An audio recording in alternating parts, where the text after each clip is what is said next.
হ্যাঁ, আজকে রাতটা কুসুমপুরে কাটিয়ে দিয়ে কাল সকালে রওনা দিলেই বরং ভালো হতো। এই গভীর রাতে জঙ্গলের পথ ধরে কেন যে আসতে গেলাম কে জানে। চারদিকটা কেমন ঘুটঘুটে অন্ধকার। একজন সঙ্গী থাকলে মন্দ হতো না। একে তো হিংস্র জীবজন্তু আর সাপখোপের ভয়, তার উপরে আবার চোর ডাকাতের ভয়। এই যাত্রায় নির্ঝঞ্ঝাটে বাড়ি পৌঁছে যেতে পারলে বাঁচি। নিজের মনে কথা বলতে বলতে রমাপ্রসাদ এগোচ্ছিল। এমন সময় একটু অবাক হয়েই রমাপ্রসাদ নিজের মনে মনে বলল, গভীর জঙ্গলে বাচ্চার কান্না? আমি কি ঠিক শুনলাম? না না না না না, আমি তো ঠিকই শুনছি। এটা তো একটা বাচ্চারই কান্না। কিন্তু এই গভীর জঙ্গলে বাচ্চা কোত্থেকে আসবে কিছুই তো বুঝতে পারছি না। যাই, কিছুটা এগিয়ে গিয়ে দেখি কি ব্যাপার। পারলে তোর এই ভাবটাকে ক্ষমা করিস না, ক্ষমা করিস আমায়। তুই বেঁচে থাকলে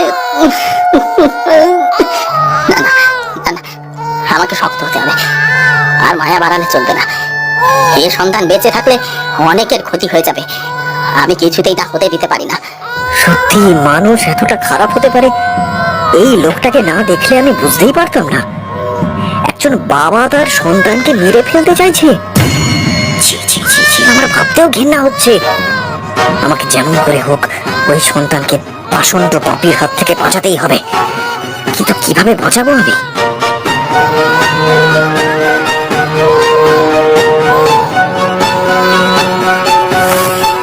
মহাজন তার কোলের সদ্যজাত শিশুটিকে আগুনে নিক্ষেপ করতেই যাবে, এমন সময় রমাপ্রসাদ ভজনের মাথায় ডাল দিয়ে সজোরে আঘাত করতেই আর সাথে সাথে শিশুটিও পড়ে গেল মাটিতে। রমাপ্রসাদ সময় অপচয় না করে শিশুটিকে কোলে তুলে নিল। ওহ, এ কেমন পাষণ্ড বাবা যে কিনা নিজের সন্তানকে মেরে ফেলতে দুবার ভাবে না। এমন ফুটফুটে মেয়েকে কেউ মারতে পারে? ইস, হে ঈশ্বর, কেউ চেয়েও পায় না, আবার কেউ পেয়েও তার কদর করতে জানে না। শিশুটি রমাপ্রসাদের দিকে তাকিয়ে খিল খিল করে হাসতে লাগলো। আমি জানি না তুই কে, কি বা তোর বংশ পরিচয়, তবে তুই যেই হোস না কেন, তুই আজ থেকে আমার সন্তান। আমার পরিচয়ই হবে তোর পরিচয়।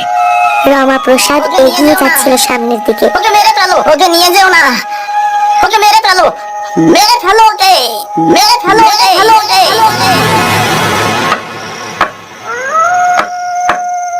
অন্নপূর্ণা তড়ি ঘড়ি দরজা খুলতেই দেখলো দরজার অপর প্রান্তে দাঁড়িয়ে রমাপ্রসাদ। বেশ খানিকটা অবাক হয়ে সে বলল, কি গো, তুমি মাঝরাতে এমন ফিরে এলে যে? আর তোমার কোলে বাচ্চা? আমি তো কিছু বুঝতে পারছি না। আরে বলছি বলছি, সবটা বলছি, আগে ভেতরে চলো।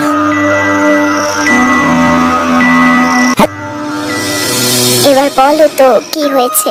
আমি এই জঙ্গলের পথেই আসছিলাম, হঠাৎ জঙ্গলে একটা বাচ্চার কান্নার শব্দ শুনতে পাই। আমি কাছে গিয়ে দেখি বাচ্চাটিকে কেউ একজন ফেলে রেখে গিয়েছে, কেউ কোথাও ছিল না।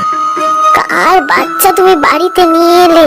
আমার খুব মায়া হলো গিন্নি, আমি ওকে ফেলে আসতে পারলাম না, তাই ওকে আমি আমার সঙ্গেই নিয়ে এলাম। দাও, আমার কোলে দাও দেখি। কি মায়া ভরা মুখখানা। আচ্ছা গিন্নি, আমাদের তো কোনো সন্তান নেই বলো, আজ থেকে না হয় ওই আমাদের সন্তানের পরিচয় বড় হোক। আর তাও যদি তোমার আপত্তি থাকে তাহলে। ঠিকই বলছো তুমি, ও আমাদের পরিচয়ে বড় হবে। দেখতে দেখতে অতিক্রান্ত হয়েছে দীর্ঘ 18টা বছর। ঈশ্বরের আশীর্বাদে রমাপ্রসাদের ব্যবসায় শ্রীবৃদ্ধি হয়েছে। এককালীন একচালা ঘর রূপান্তরিত হয়েছে প্রাসাদ প্রমাণ অট্টালিকায়। আর মেয়ে মধুবালা, সে এখন অষ্টাদশী রূপসী যুবতী। একদিন বিকেলে, আরো আয়, আরো কোথায় আছিস? তাড়াতাড়ি এদিকে আয়। আগে কথা বাবু বলেন।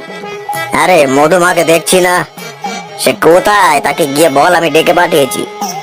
আগে কথা বাবু, এই দিদিমণি তো ঘরে নাই, এই সে নদীর দিকে গেছে। ঠিক আছে, তুই যা, তাকে গিয়ে ডেকে নিয়ে আয়, যা।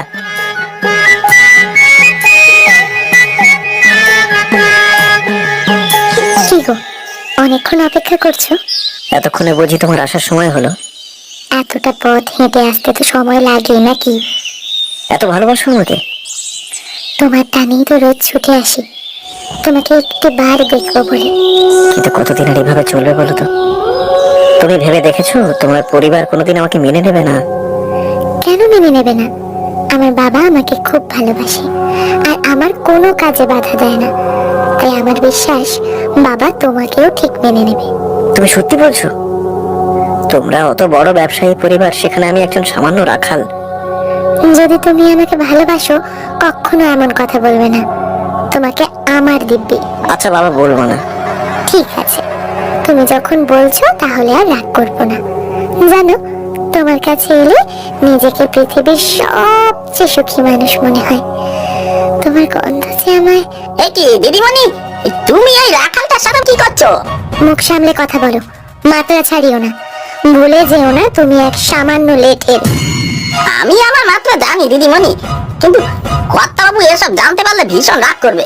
সেসব তোমাকে দেখতে হবে না, যাও এখান থেকে, দূর হয়ে যাও আমার চোখের সামনে থেকে। এবার কি হবে?